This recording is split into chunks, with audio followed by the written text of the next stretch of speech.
I'm sorry, students. I guess you guys were not hearing me properly. I just saw your messages. Uh, so now I start my lecture again.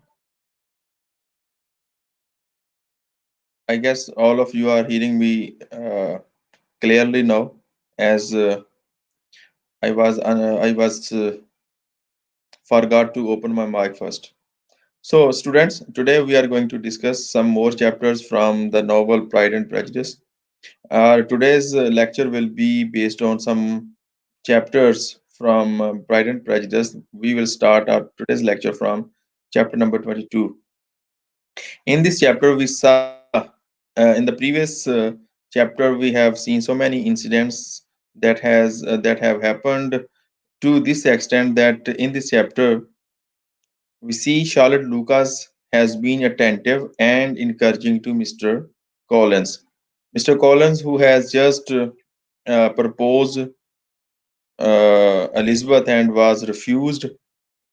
Therefore, Charlotte Lucas finds the chance to attract Mr. Collins' attention towards herself because she was, as we know, that she is a girl of 20 or 30 years age, and she is on the verge of getting a permanent spinster. She cannot risk her future. Therefore, she is going to accept Mr. She is encouraging Mr. Collins' affections, and she successfully does it. She has successfully done it. As one morning, Mr. Collins sneaks out to her house and delivers a long, winded marriage proposal. It is very funny to note that her his marriage proposal is as long as a church sermon.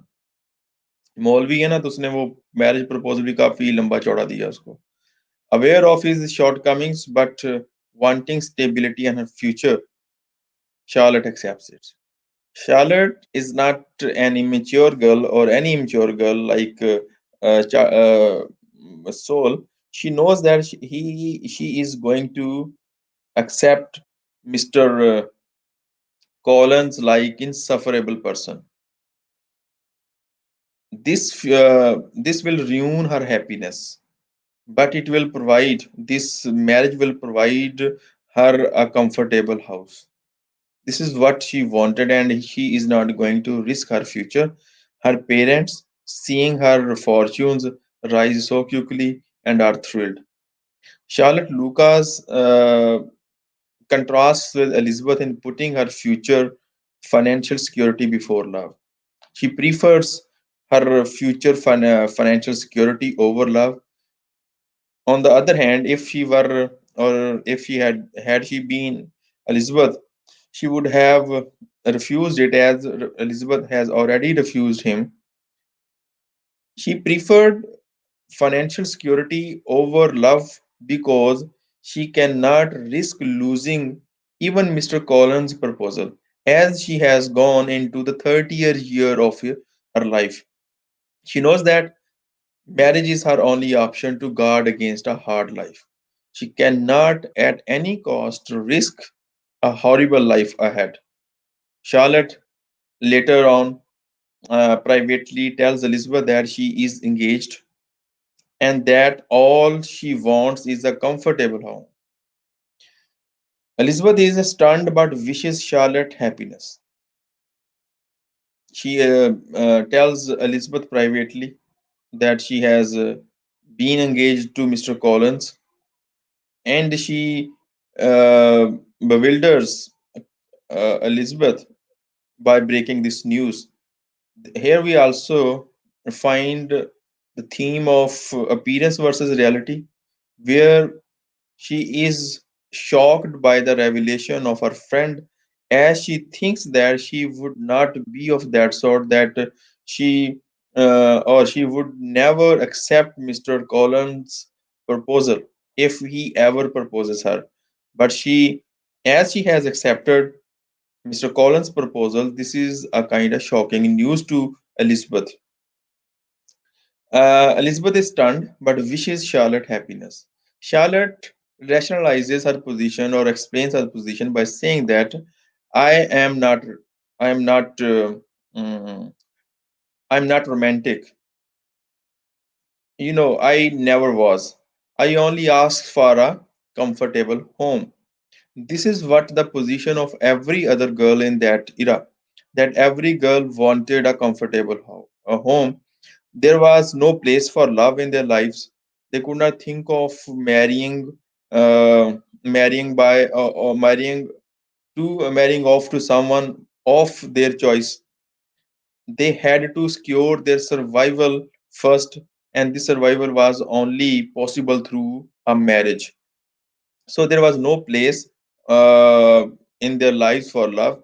Afterwards, Elizabeth is disappointed that her friend is humiliating herself, having sacrificed every better feeling to worldly advantage. This is what Elizabeth thinks, but this is not what Charlotte thinks. She might have thought too many things about uh, her ideal future husband, but the circumstances have compelled her to accept an idiotic person like Mr. Collins. Elizabeth thinks she could never marry just for financial advantage, but reasons to marry are complicated. Even Elizabeth will later have a strong attraction to Darcy's magnificent estate. See, Elizabeth is of 20 years, whereas Charlotte Lucas is of 30 years.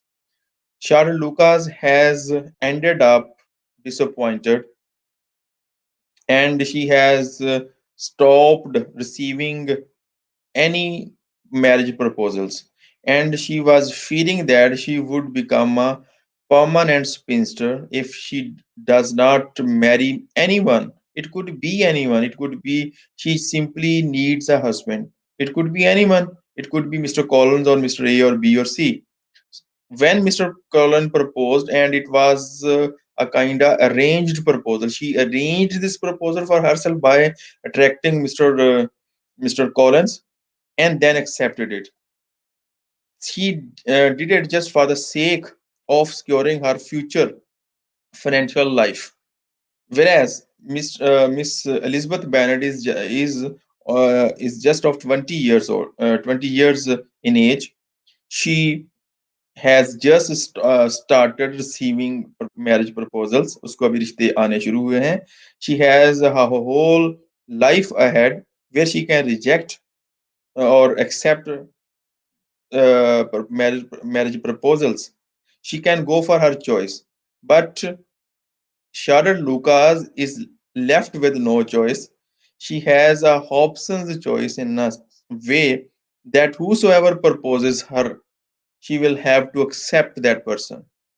Whereas, uh, and she has become maturer in this whole process in which she was not accepted by anybody in whole these 10 or 12 years of her age from 18 to 30, whereas Elizabeth has just receiving marriage proposals. She has aspirations, she has rosy dreams.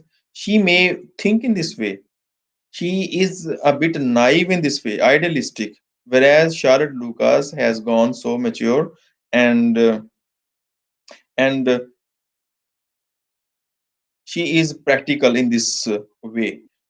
Whereas saying or charging her with this charge that she is preferring materialistic goods over love is not a justified charge. Seeing her present plight, in which she is so miserable and in a very compromising position.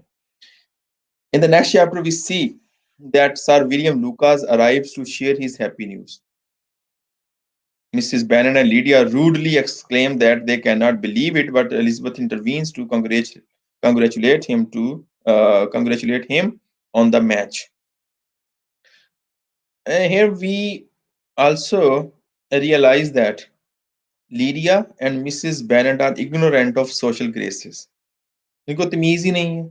अगर वो इनके घर में आए हैं बताने के लिए शादी का, बताने आए हैं कि उनकी शादी तय हो गई है, एलिजाबेथ बेनेट कॉन्स्टेंटली, तो वो क्या कर रहे हैं कि उनको आगे से बदतमीजी से पेश आ रहे हैं. इनको अपनी jealousy भी हो रही है. They are jealous of these Lucas because they think that their girl has just got a proposal which they rejected, and this person is the one who will inherit Mr. Bennett estate one day. वो एक पंजाबी का जो एक शरीका होता है ना, वो उसके साथ डाल लिया इन्होंने कि हमारे जमीन इनके हाथ चली जाएगी और ये इनका शादी हो रही है पहले हमसे. दूसरी तरफ एलिजाबेथ जो है permanently has to set the example for family. वो मैनर्स में कुछ बेहतरी अगर लेके आती है तो रही सही कसर जो है ये बाकी इसके बहन भाई जो हैं वो निकाल देते हैं. Mrs Bennet fumes for day. She is angry with Elizabeth, the Lucas and Charlotte, who will someday displace them at Longbourn. वही बात. they uh, uh, she is angry with Elizabeth, Lucas, and Charlotte because she thinks them responsible of their present scenario, and she also thinks that, and she's also jealous of Charlotte, whom she thinks her rival now, because she thinks that one day she will inherit their estate, Longbourn, after Mr. Bennet's death, as Mr. Collins will inherit their estate due to lack of a son. Mr. Mrs. Bennet's mood worsens when Mr. Collins returns to make wedding arrangements. वो शादी के लिए आ गया, इसका और mood खराब. Mrs. Bennet is so angry because Elizabeth's rejection of Collins eliminates her only guarantee that she would be able to stay in her house if Mr. Bennet should die. तो वो जो एक इंटेलमेंट का लॉ है जो हमने पढ़ा है इंट्रोडक्टरी लेक्चर में कि जब उसका मेल एयर एयर ना हो तो वो जो जायदाद है किसी भी मेल एयर को चली जाती है. इसमें हम जानते हैं मिस्टर कॉलिंस वो पर्सन है जो कि अपना बेनेट की डेथ के बाद जिसको ये सारा कुछ चला जाएगा. सो यहाँ पर वो जेलस भी हो रही है, तकलीफ भी हो रही है इसकी शादी की, इसकी दो तीन तरह की तकलीफ बढ़ चुकी है. हम क्या देखते हैं further. Meanwhile, Jane and Elizabeth start to worry because Bingley has not written. Jane writes to Caroline. Elizabeth believes that Bingley truly cares for Jane, but fears that his sisters Darcy and London will prove stronger than his love for Jane. So this is what she thinks.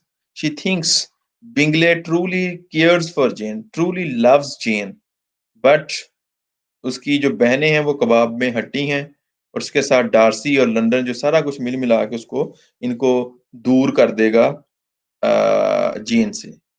Elizabeth's discernment in this case, or Elizabeth senses that Bingley is not completely confident and might be swayed by the prejudice of others.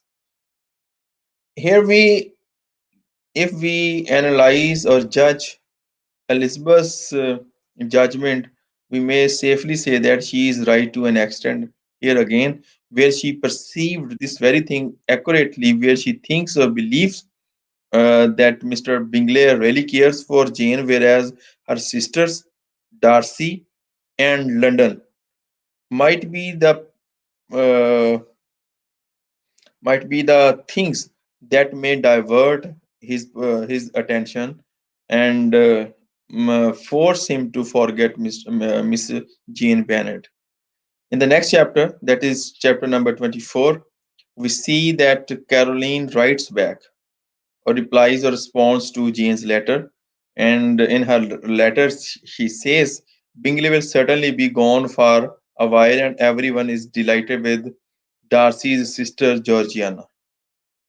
Jane tries to put on a brave face, telling Elizabeth that Bingley has not wronged her and refusing to believe that Caroline has ulterior motives. In this letter like information, this information has been leaked or revealed through a letter. Letters are a very important part of Jane Austen's writings. We often find people writing each other letters. In this letter, we find that Bingley will certainly be gone for a while, and everyone is delighted with Darcy's sister Georgiana. The mentioning of Darcy's sister Georgiana in Caroline's letter is increasing. She intentionally mentions of Georgiana in order to tell or make Jane realize that Mr. Bingley is going to marry Georgiana one day. And everyone is delighted. Yeah, everyone likes Georgiana. Whereas after reading this letter, Jane tries to put on a brave face. She tries to pretend that she is not affected by this letter or affected by this information. And she tells Elizabeth that Bingley has not wronged her. There is no, uh, there's nothing wrong with Bingley, and she refuses to believe that Caroline has ulterior motives, ulterior or some personal grudges against Jane. Here we again see that Jane naively insists on seeing only the bright side. She is not able to see the darker aspects of human nature, denying even on her own hurt feelings. She is pretending that she is not hurt. What a illusion! What an illusion this is, where one assumes that she or he is not hurt, whereas he is or she is actually hurt. तकलीफ भी हो और pretend करना, और इससे बड़ा धोखा क्या हो सकता है? इंसान कहता नहीं मुझे तो कुछ भी नहीं हुआ। एक शाहरुख की फिल्म थी ना, मार पे मार खा रहा है, नहीं लगता नहीं लगता। तो ये नहीं लगता वाला जो सेंस है, इससे बड़ा इल्यूजन क्या है? डीट हो गया। It's the opposite of prejudice, but it makes her just as blind as the prejudice Elizabeth. See, it's a very good point here, students, where we can see that to be optimistic is a very good thing. To be positive in one's attitude and life is a very good thing. But this positivity does affect us in the same way as some prejudice as prejudice does, as positivity too keeps us or deters us from seeing something in a reality or in the proper light, as prejudice does. अच्छाई भी आपको हकीकत को सही तरीके से देखने से रोकती है, और बुराई भी, और जो प्रेजुडिस वगैरह भी होता है, वो both the things as we have discussed so many times, कि आप किसी को अच्छा समझते हैं, वो भी आपको सही हकीकत तक नहीं लेके जाता। आप किसी को बुरा समझते हैं, वो भी। तो दोनों चीजें ही इंसान को इस तरह खराब करती हैं। तो उसकी अच्छाई उसको हकीकत तक नहीं जाने दे रही, जीन की और एलिजाबेथ का प्रेजुडिस उसको हकीकत तक जाने नहीं दे रहा। After hearing the news, Elizabeth is disgusted that Bingley could be so weak as to let his sisters and friends determine his affections. How weak a person Mr. Bingley is, that he is not uh, he is not controlling or orchestrating his own issues or matters or actions of life. He is highly influenced by his sisters and his friend Mr. Darcy, and this makes him a very weak kind of character or a fellow in the eyes of Elizabeth. Not in the eyes of Elizabeth, but in the eyes of everyone who comes to know that this person is influenced by some other people, he is governed by some other people. He cannot do anything by his own. She cites him and Charlotte as examples of human inconsistency. Charlotte and Bingley are of the same sort. This same sort is of human inconsistency. But Jane tells Elizabeth that she judges them too harshly. Jane again says that you are too harsh on judging them in this way. And she is so soft and so polite in judging them. And both are not right in their judgments because of their politeness, or and because of their harshness, or because of their prejudice. Uh, Elizabeth complains that Bingley can't direct his own true feelings. उसको ही नहीं पता ही नहीं चल रहा, समझ नहीं आ रही कि मेरी असल फीलिंग्स क्या हैं. Whether he loves Jane or not, whether he should do this thing or the other, he only is obliging others. He thinks that whatever they say is right and whatever he feels is not right. This kind of person cannot be a trustworthy fellow in his actions. This is ironic since Elizabeth's affections and prejudices are being guided by Wickham's soft lies. Finally, in this chapter, we see that Wickham occasionally visits and his pleasant company helps to dispel the gloom. He comes and crack jokes, um, and do so many and or narrate so many funny events, and it makes or it helps to dispel the gloom or the gloomy atmosphere at home.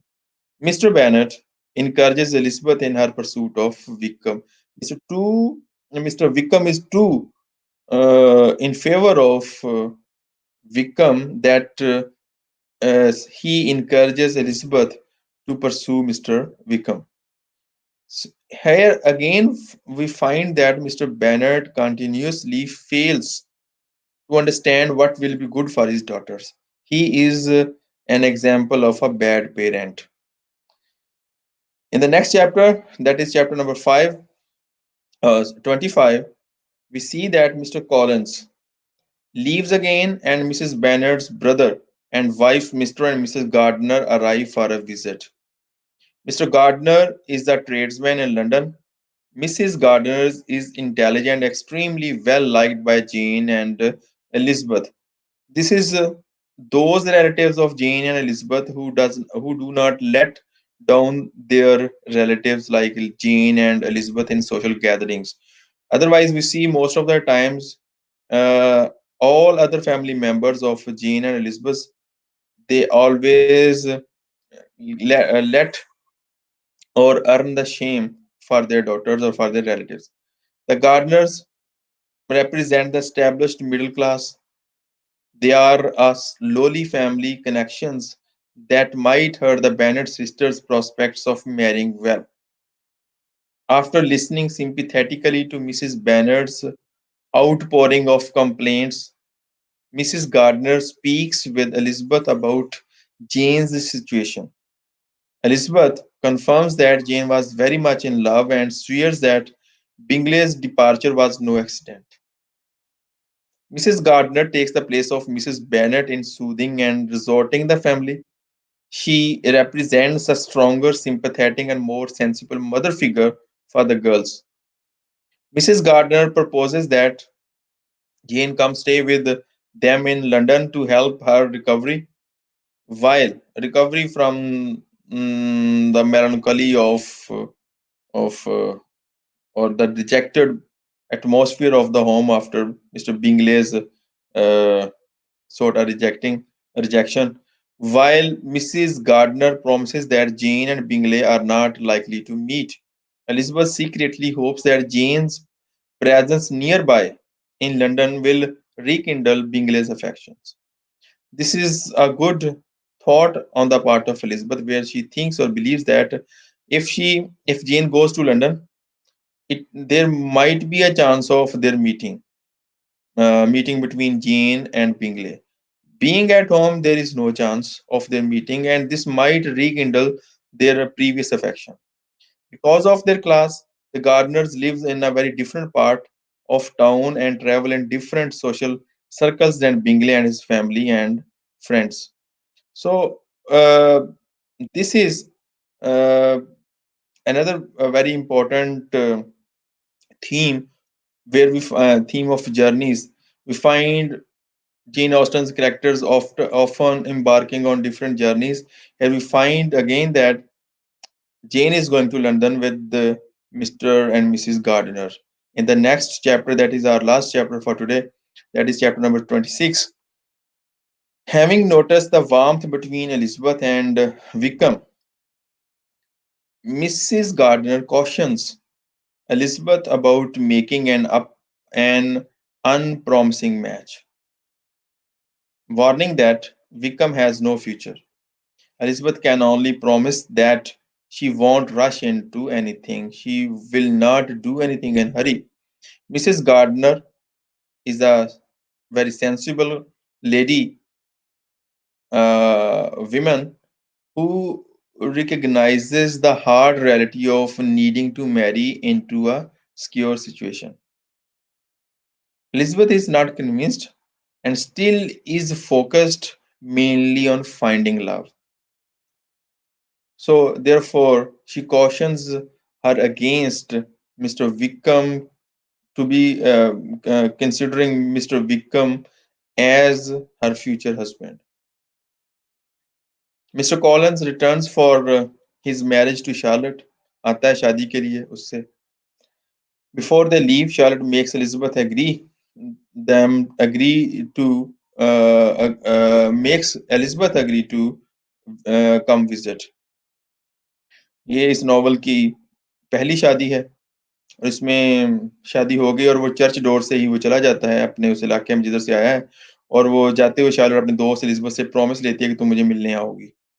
Once she is gone, Charlotte writes to Elizabeth frequently about her excellent situation with Mr. Collins, but Elizabeth has her doubts. देखें, उसने शादी की है एक बुद्धू से आदमी से, सबकी एक्सपेक्टेशंस के जो खिलाफ है, खास तौर पर उसने अपने आप को अपने दोस्त की नजरों में नीचा किया. अब वो कुछ झूठे मूठा भी कहती होगी मैं अपने घर में बहुत खुश हूँ, in just in order to prove that her decision was a very worthy decision to marry mister Collins. तो वो बड़ी खुश है, खुश खश कोई नहीं है, बस वो she is living a compromised life as she made a decision to marry mister Collins, and therefore Collins, in order to secure her future. And Mr. Collins too was in need of a wife as she was in need of a husband. The two made a marriage of convenience. So Elizabeth doubts her information that she reveals through her letters, where she says that she is so happy and living in an excellent condition there with Mr. Collins. Elizabeth thinks that anyone who gives up hope of love in exchange of for stability, particularly with a fool like Collins, can't be anything but miserable. How can it be possible that a man who marries, a girl who marries insufferable person like Mr. Collins, be happy? It's not possible to be happy with Mr. Collins for a girl, especially when that person is her husband. Jane travels with the Gardiners to London and writes a letter to Elizabeth. She goes there with her aunt and writes back a letter. She says that she wrote to Caroline but received no reply, and then visited Caroline but was coldly received. पहले उसने खत लिखा Caroline को जाके London में कि मैं इधर आई हुई हूँ, उसके बाद उसने उसके पास गई मिलने, लेकिन उसने बड़ा कोल्डली उसको रिसीव किया. Now 4 weeks have passed and Jane has heard nothing from Bingley. 4 हफ्ते, एक महीना ही वहां पे गुजर गया, लेकिन उसको कोई अता पता नहीं है कि मिस्टर बिंगले कहाँ पे है. And when Caroline finds finally paid her a return visit, she was again exceedingly cold, and we can understand why she was cold and why she is behaving in this way. Caroline knows that Jane and Bingley, if they saw each other, would rekindle the spark. दोबारा से वो तजदीद वफा होगी उनकी, मोहब्बत का शोला भड़केगा उनमें. So, while being careful to conform to the niceties of high class and social interaction, she at the same time does everything she can to discourage and denigrate Jane. She is actually insulting in this way by behaving coldly and discouraging Jane to get away from her brother. Around the same time, Wickham's interests shift from uh, his interest shifts from Elizabeth to a young woman who recently inherited 10,000 pounds. Elizabeth finds she isn't affected much by losing Wickham's attention. She realizes she was never in love with him and wishes him well. A double standard. Elizabeth judged Charlotte harshly for marrying for money, but excuses Wickham for seeking a fortune in marriage. यहाँ पर आप वही देखें ना, एक बंदे के लिए और इसकी जजमेंट है और दूसरे के लिए और अगर वो she was cajoling Charlotte harshly in a very hard manner for marrying for money, but here she excuses Wickham for seeking a fortune in marriage and wishing him a happy future married life. So, students, this was our today's lecture, and in the next lecture, we will discuss some more chapters from the same novel. If you find anything difficult or anything that you want to know or question, you may ask me in your WhatsApp group. From here, I say you goodbye. Allah Hafiz.